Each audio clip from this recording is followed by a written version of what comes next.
My ex-wife is demanding I financially support her daughter from another man, even after our divorce. She's calling me heartless for only taking care of my biological child while ignoring the 6-year-old I raised for 4 years.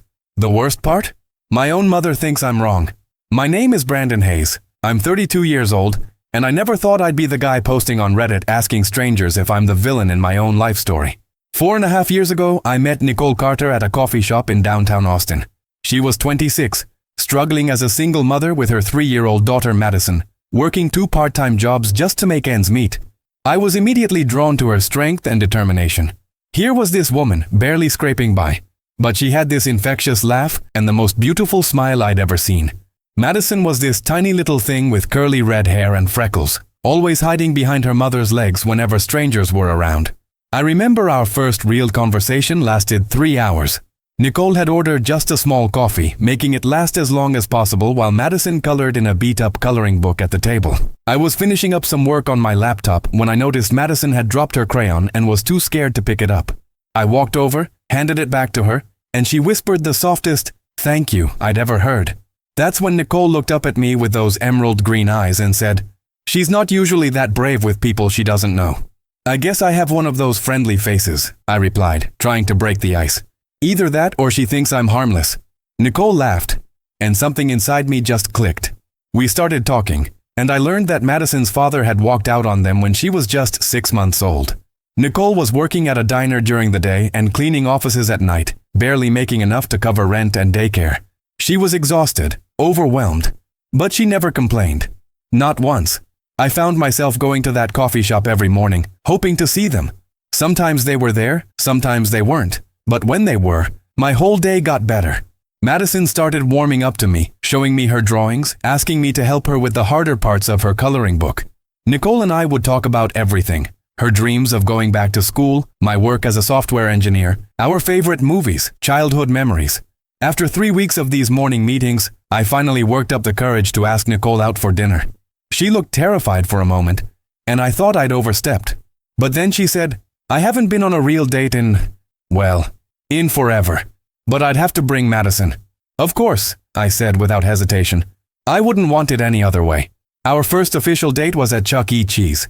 Not exactly romantic, but watching Nicole relax and actually enjoy herself while Madison played games and ate pizza was better than any fancy restaurant. That night, as I walked them to their beat-up Honda Civic, Madison hugged my leg and said, "Are you gonna be my daddy now?" Nicole's face turned bright red. "Madison, honey, you can't just ask people that." But I knelt down to Madison's level and said, "Would you like that?"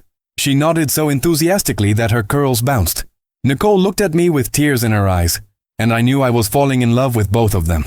The next 6 months flew by in a blur of playground visits, bedtime stories, and quiet evenings after Madison had gone to sleep. Nicole and I would sit on her tiny apartment couch, talking about our future, making plans. I started helping with groceries, utilities, anything I could do without making Nicole feel like charity. She was proud, independent, and I respected that, but I also couldn't stand watching her struggle when I had the means to help. When Madison turned 4, I threw her the biggest birthday party that tiny apartment had ever seen. I invited all the kids from her daycare, bought decorations, hired a clown, got her a bike with training wheels that she'd been begging for. Nicole cried when she saw it all set up. "You didn't have to do this," she whispered to me as Madison squealed with delight. "She's my girl too now," I said, and I meant it. Madison had started calling me Daddy Brandon without any prompting from us. It felt natural, right? That night, after all the kids had gone home and Madison was asleep, Nicole and I were cleaning up the living room when she suddenly stopped and looked at me. "I love you," she said, like she'd been holding it in forever. "I love you too," I replied. "Both of you." We got engaged 6 months later. I proposed on Christmas morning with Madison helping by holding the ring box. She was more excited than Nicole was, if that was possible. We planned a simple wedding for the following spring. Nothing fancy, just our families and closest friends. Those months leading up to the wedding were the happiest of my life. We found a bigger apartment, a 2-bedroom so Madison could have her own room. I officially adopted the role of her father in every way that mattered. Parent-teacher conferences, doctor's appointments, bedtime routines, weekend adventures.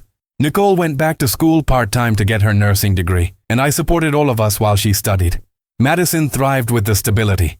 She went from being this shy, anxious little girl to confident and outgoing. She'd run to me when I came home from work, tell me about her day, Asked me to read her favorite book for the 100th time. I loved every second of it. The wedding was perfect. Madison was our flower girl, and she took the job so seriously, making sure every petal was placed just right. During our vows, I looked down at her standing beside Nicole and knew I was marrying both of them, becoming a family in every sense of the word.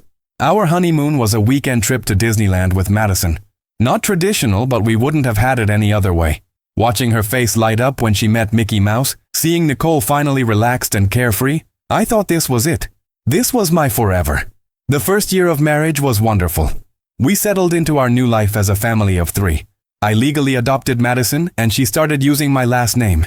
We had traditions: Sunday morning pancakes, movie nights every Friday, trips to the zoo whenever Madison got a good report from school. Then Nicole got pregnant. I remember the morning she told me. I was getting ready for work when she came into the bathroom holding a pregnancy test, tears streaming down her face. "Is that?" I started to ask. "Positive," she whispered. I picked her up and spun her around right there in our tiny bathroom. We were going to have a baby, our baby. Madison was going to be a big sister. Everything felt perfect. The pregnancy was smooth, and Madison was over the moon about becoming a big sister. She'd talk to Nicole's belly every night, tell the baby about her day, sing little songs she'd made up. We decorated the nursery together, Madison helping me paint walls and pick out furniture. Our daughter, Harper, was born on a Tuesday morning in October. She was perfect. Tiny fingers, button nose, the softest little cry. Madison was the first one to meet her baby sister, and the way she gently touched Harper's hand and whispered, "Hi baby, I'm your big sister Madison," melted my heart completely. For the first few months, life was chaotic but beautiful. Nicole was on maternity leave, so she was home with Harper while Madison was at school. I'd come home to find them all curled up together on the couch, Nicole nursing Harper while Madison read books out loud, but somewhere around Harper's 6-month mark, things started to shift. Nicole seemed increasingly overwhelmed, and I was working longer hours to support our growing family. Money wasn't exactly tight, but it was tighter than it had been when it was just Nicole and Madison. Nicole started making comments about feeling like she'd lost herself, like she was just mom and nothing else. She'd given up on her nursing degree when Harper was born, saying it was too much to handle with a newborn. But I could see the resentment building. "I used to have dreams," she said one night after both girls were asleep. "I used to want things for myself." "You still can," I told her. "We can figure it out. Go back to school, we'll make it work." But she just shook her head. "When? Harper needs me. Madison needs help with homework. The house is a mess. I can barely find time to shower." I tried to help more around the house, hired a cleaning lady once a week, offered to take over bedtime routines so she could have some time to herself. But nothing seemed to be enough. Nicole grew more distant, more irritable, more critical of everything I did. Madison started noticing the tension. She'd ask me why mommy seemed sad all the time, why she didn't want to play anymore. I didn't know what to tell her. I was walking on eggshells, trying to keep everyone happy while feeling like I was failing at everything. The fight started small. Disagreements about discipline, about money, about whose turn it was to get up with Harper in the middle of the night. But they escalated quickly. Nicole would blow up over things that seemed minor to me, and I'd get defensive, which would make her angrier. "You don't understand what it's like," she'd yell. "You get to leave every day, be an adult, talk to other adults. I'm stuck here with a crying baby and a 6-year-old who asks me questions I don't know how to answer. I'm working to support our family," I'd shoot back. "I'm doing my best. Your best isn't enough," she said one night, and those words hit me like a punch to the gut. Madison started spending more time in her room, trying to avoid the arguments. I'd find her reading by herself when she used to always want one of us to read with her. She was 8 years old, and already learning to make herself small to avoid conflict. The breaking point came on a Saturday morning when Harper was about 14 months old. Nicole and I had been fighting the night before about something stupid. I honestly can't even remember what it was about. We'd gone to bed angry, barely speaking. I woke up to Harper crying and Nicole still asleep. I got up, changed Harper's diaper, made her a bottle, got her settled in her high chair with some Cheerios. Madison wandered into the kitchen in her pajamas, rubbing her eyes. "Morning, sweetheart," I said, ruffling her hair. "Want some pancakes?" She nodded, but she looked sad. While I was making breakfast, she climbed onto the stool next to Harper's high chair and started making faces at her baby sister, trying to make her laugh. "You're such a good big sister," I told her. "Daddy Brandon," she said quietly. "Are you and Mommy gonna get divorced like Tommy's parents?" I nearly dropped the spatula. Tommy was a kid in her class whose parents had just separated. "Why would you ask that, baby?" "You guys are mad all the time," she said, not looking at me. "And Tommy said his parents used to fight a lot before his daddy moved away." I sat down next to her, my heart breaking. "Madison, sometimes adults disagree about things, but that doesn't mean we stop loving each other, or stop loving you and Harper." But even as I said it, I wasn't sure I believed it anymore. That afternoon, while the girls were napping, Nicole and I had the conversation we'd both been avoiding. "I'm not happy," she said simply.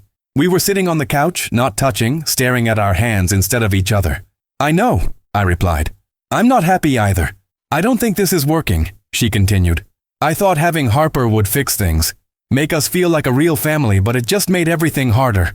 "We are a real family," I said, but my voice lacked conviction. Nicole shook her head. "I feel like I'm drowning, Brandon. I love the girls, I love you, but I can't keep pretending everything is okay when it's not." We talked for hours that day and several more times over the following weeks. We tried counseling, tried date nights, tried giving each other space. But the truth was, we'd grown apart, and the stress of raising two young children had exposed all the cracks in our foundation. The decision to separate was mutual, even though it broke both our hearts. We agreed that we wanted what was best for the girls, that we'd remain friends, that we'd co-parent Harper together. But there was one conversation we never really had, one thing we never clearly defined. What would happen with Madison? I loved that little girl like she was my own blood. For 4 years, I had been her father in every way that mattered. I'd tucked her in every night, helped with homework, taught her to ride a bike, been there for every scraped knee and bad dream. But legally, I had no rights to her.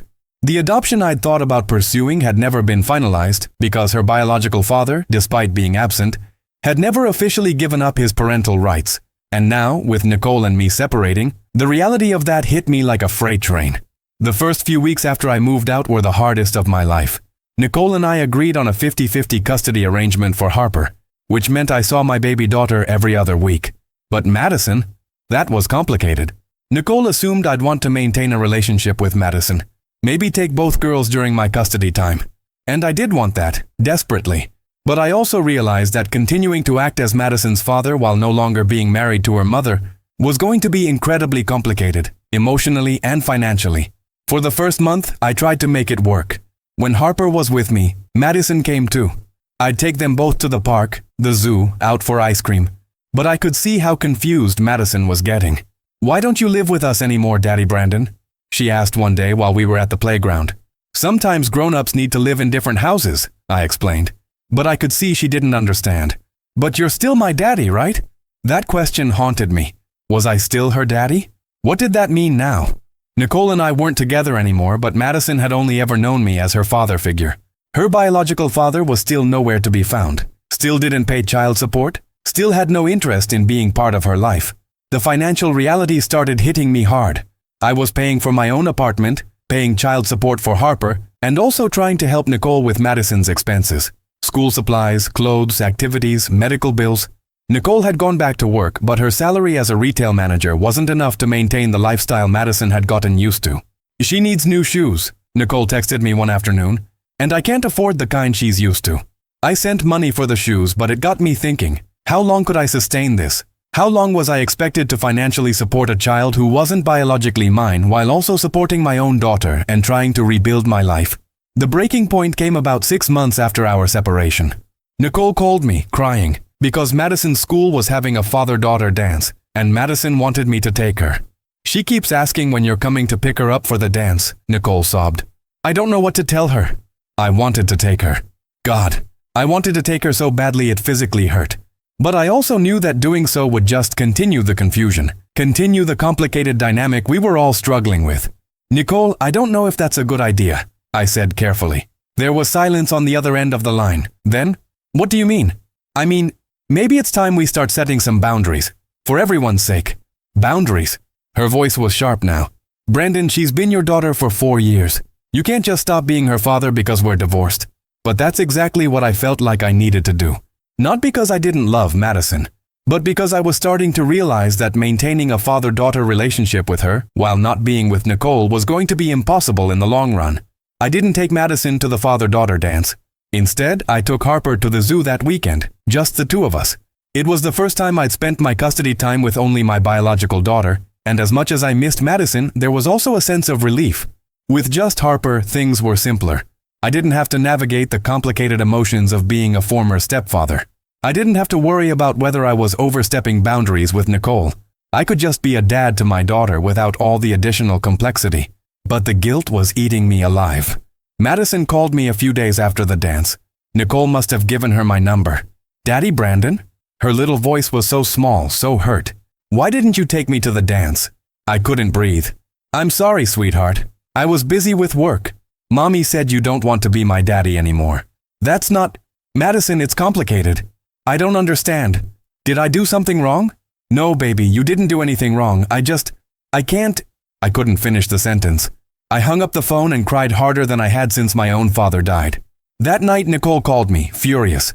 "How could you break her heart like that?" she screamed. "She cried herself to sleep last night. She thinks you hate her." "I don't hate her," I said. "I love her more than you know. But Nicole, I can't keep doing this. I can't keep being her father figure when I'm not with you. It's not fair to any of us." "Not fair to who?" "To you? Because it's inconvenient." "Not fair to her," I said. "She needs stability, consistency. What happens if I meet someone new? What happens if you meet someone new? What happens if I have to move for work? How do we explain to Harper that I have a different relationship with her sister than I do with her?" Nicole was quiet for a moment. Then, "So you're just going to abandon her?" "I'm not abandoning her. I'm trying to do what's best for everyone in a really difficult situation." But even as I said it, I wondered if I was just making excuses. Was I abandoning her? Was I being selfish? Over the next few months, I gradually reduced my involvement in Madison's life. I stopped contributing to her expenses beyond what was absolutely necessary when she was with Harper and me. I stopped buying her clothes and toys. I stopped taking her on special outings. Nicole was struggling financially. Without my help, she couldn't afford to keep Madison in the private school we'd enrolled her in. She had to move to a smaller apartment in a less expensive neighborhood. Madison had to give up dance classes and soccer because Nicole couldn't afford them. Every time Nicole texted me about these changes, I felt like a monster. But I also felt like I was finally setting appropriate boundaries. The last time I saw Madison was about 3 months ago. She came with Harper during one of my custody weekends, and she was different. Quieter, more withdrawn. She didn't run to hug me like she used to. She didn't ask me to read her bedtime stories. "How's school, sweetheart?" I asked her over dinner. She shrugged. "It's okay. Different from my old school." "Different how?" "There's no playground, and lunch isn't as good. And my teacher doesn't know that I'm good at math like Mrs. Peterson did." Harper was babbling in her high chair, oblivious to the heavy conversation happening around her. I looked at Madison, really looked at her, and saw a little girl who was trying so hard to be brave, to not make anyone feel bad about the changes in her life. "I miss my old school," she said quietly. "I miss my old room. I miss when we were all together." "I know, baby," I said. "Change is hard. Mommy says you can't help us anymore because you have to take care of Harper now." My heart shattered. "That's not exactly… It's more complicated than that. I know I'm not really your daughter," she said, not looking at me. "I know Harper is your real daughter, and I'm just Mommy's daughter. But I thought you loved me too." I had to excuse myself from the table. I went into my bedroom and sobbed into my pillow, trying not to let her hear me. That night, after I'd put both girls to bed, I sat in my living room staring at photos on my phone. Pictures of Madison's first day of kindergarten, with me kneeling next to her by the school entrance. Pictures of her birthday parties, Christmas mornings, random Tuesday afternoons at the park. In every single photo, she looked at me like I hung the moon. I called my mother. "Mom, I think I'm making a terrible mistake." "What's going on, honey?" I told her everything. The separation, the custody arrangement, my decision to step back from Madison's life, the financial strain, the guilt, the confusion. When I finished, there was a long silence. "Brandon," my mother said finally, "that little girl has called you daddy for 4 years. You raised her, loved her, promised to be there for her, and now you're walking away because it's inconvenient?" "It's not about convenience," I protested. "It's about boundaries, about what's appropriate." Appropriate according to who? Some rulebook that says you can only love children who share your DNA? "Mom, it's complicated." "No, son, it's not. You either love her or you don't. And if you love her, you figure out how to make it work. But the money, the custody issues, the complications with Nicole. Life is complicated, Brandon. Love is complicated. But walking away from a child who sees you as her father, that's not complicated. That's just wrong."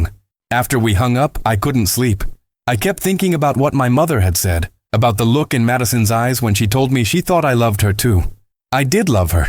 I loved her so much it physically hurt. But I was scared. Scared of the financial burden. Scared of the emotional complexity. Scared of how it would affect my relationship with Harper. Scared of what would happen if Nicole got remarried and Madison's new stepfather wanted to adopt her. I was scared of loving someone I could lose. The next morning, Nicole came to pick up the girls. Madison barely said goodbye to me, but Harper cried and reached for me as they left.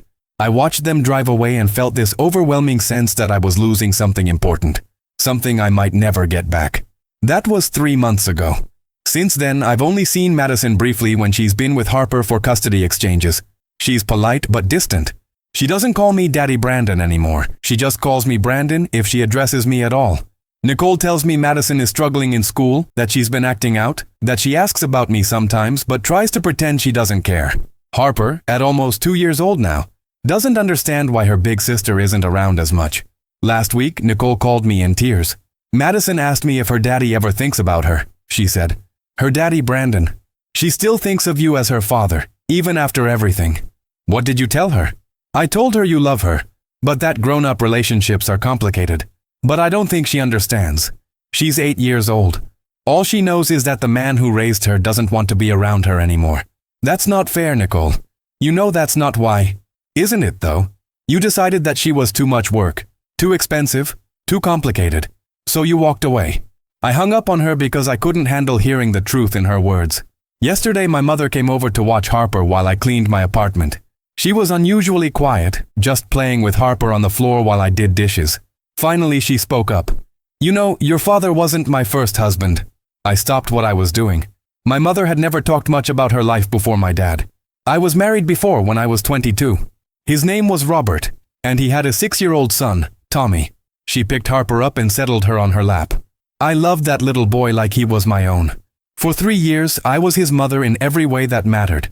His biological mother had died in a car accident, and his father needed help raising him. What happened? Robert and I divorced when I was 25, and I walked away from Tommy because I thought it was the right thing to do. The clean thing to do. I thought it would be less confusing for him if I just disappeared from his life. I sat down across from her, suddenly understanding why she'd brought this up. I think about him all the time, Brandon. He'd be 53 now.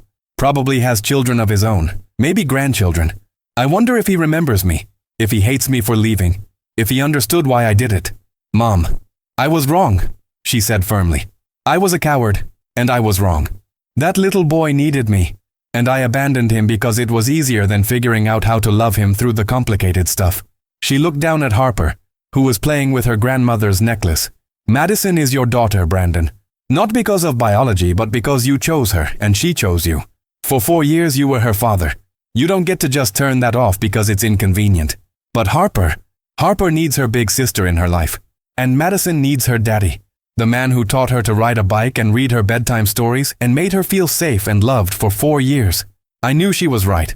I'd known it for months, but I'd been too scared and too stubborn to admit it. This morning, I called Nicole. I want to see Madison, I said without preamble. There was silence then. Brandon, you can't keep going back and forth. It's not fair to her. I know, I'm not going back and forth. I'm choosing to be her father, for real this time. All the way. What does that mean? It means I want to start contributing to her expenses again. It means I want to be at her school events and help with homework and take her on daddy-daughter dates. It means I want to figure out how to make this work for all of us. Nicole started crying. She misses you so much, Brandon. She tries to pretend she doesn't, but she draws pictures of our family all the time, and you're always in them. Oh, can I see her today? She's at school, but yes. Come over for dinner tonight. I'll make her favorite spaghetti and meatballs. So tonight I'm going to sit down with an 8-year-old girl and try to explain why her daddy disappeared from her life for 3 months and why I want to come back. I'm going to tell her that I love her, that I never stopped loving her, and that I'm sorry for making her feel like she wasn't important enough to fight for.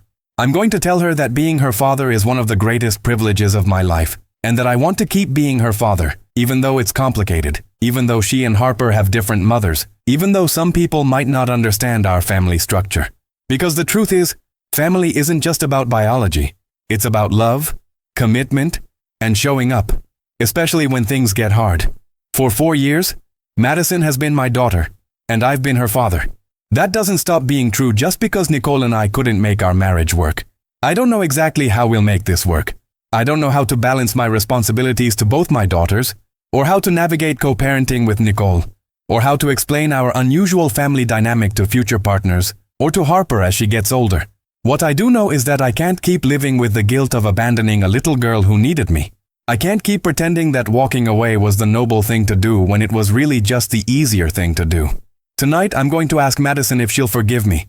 I'm going to ask her if she wants me to be her daddy again. And regardless of how long it takes to rebuild her trust, regardless of how complicated it makes my life, I'm going to show up for her. Because that's what fathers do. Real fathers. The kind of father I want to be. The kind of father she deserves. My mother was right. Love is complicated. But walking away from a child who sees you as their parent isn't complicated. It's just wrong. I spent 3 months trying to convince myself that I was doing the right thing by setting boundaries, by focusing only on my biological child. But the right thing would have been to figure out how to love both my daughters through the divorce, through the financial strain, through all the complications that come with blended families and broken marriages. Madison didn't ask for her parents to split up. She didn't ask for her life to be turned upside down. But she did ask for her daddy to stay, and I failed her. I won't fail her again. Some people might say I'm crazy for taking on the financial and emotional responsibility of raising someone else's child after a divorce. Some people might say I should focus on Harper, my real daughter, and let Madison's biological father step up, even though he never has and probably never will. But those people have never looked into the eyes of a child who calls you daddy and seen their whole world collapse when you walk away. Madison is my daughter. Not because of DNA, but because of choice, because of love, because of 4 years of bedtime stories and scraped knees and proud moments and hard conversations. Harper is my daughter too, and she needs her big sister in her life. We're not a traditional family, but we're still a family, and I'm done running from that responsibility. Tonight, I'm going home.